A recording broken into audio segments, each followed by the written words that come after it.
camp and hilarious Rhys Nicholson drops in for a chat.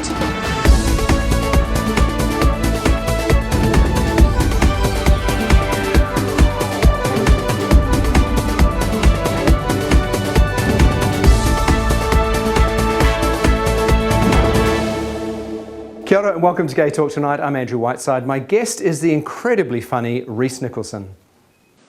He's just 27 years old, but already Rhys Nicholson has made a name for himself in the world of comedy and appeared in many festivals in the US, UK and Australia. This month he visits our shores for the annual New Zealand Comedy Festival. Rhys Nicholson, fantastic to meet you. Yeah, lovely to be here.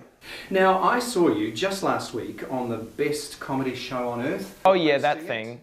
In a casino. And I thought to myself, I need to meet this man because he is incredibly funny. Oh, thanks. And he's gay, so appropriate. Works. Yeah. I had to give out a lot of mayonnaise that night. A lot of mayonnaise that I didn't even know until we were there. They were like, because it was sponsored by a mayonnaise company. But didn't tell me in the middle of the show, oh yeah, by the way, we're giving away these hampers, so go out. And it was just mayonnaise. One that was like this big, and then there was another one that was like so much. No, like I ate a lot of, my dad's American, so I ate a lot of condiments.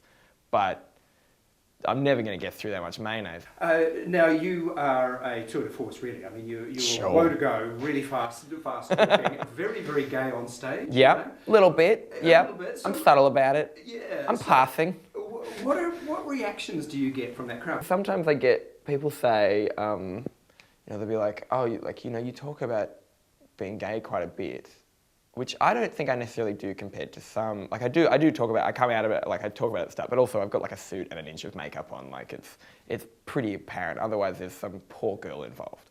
But I also think like I talk about dicks as much as a straight comedian talks about not dick, like vages and stuff, and like dating women and stuff. And I try to talk about, like I'm in a 7-year relationship, I talk about it in a non-gay way, like not, you know what I mean, like I'm not kind of like, we're in a gay relationship and this crazy, we do anal on each other.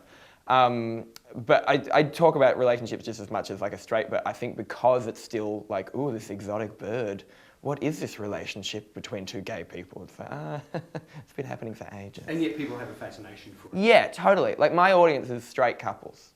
I don't get very many gays come to my shows because I think, or no, I don't get very many gays my age. And this is a broad generalisation, but I tend to get kind of older gay couples, a lot of lesbians for some reason, which I don't know what they're coming to get from me. But like I say to audiences sometimes that they're coming to watch me like a zoo, because it's just straight couples. Or I say like, I introduce myself to the boyfriends of straight women in the room, because often they have no idea what they've come to see. It's just straight women who've like, just come, all right? Just come and watch it. I don't care. That's my favourite thing in a show is at the start, because you will see like a sea of faces, and it's like boy, girl, boy, and just at the start, the men are always like, and by the end, I get them, and it's so satisfying. Of like, haha, you hated me at the start of this show, and I gotcha. Now, you mentioned gay marriage in Australia. Now, you've been in a long-time relationship. Yeah. So you and your partner engaged, but of course, unlike New Zealand, Australia doesn't have marriage equality. What the heck is going on there? Who knows? Because they were trying to do a plebiscite, which is like a vote, but not really. Like, so it'd be like millions and millions of dollars to do it. And then, even then, the government doesn't have to stand by it. Like, just do a vote. Just do a vote. It'd be so...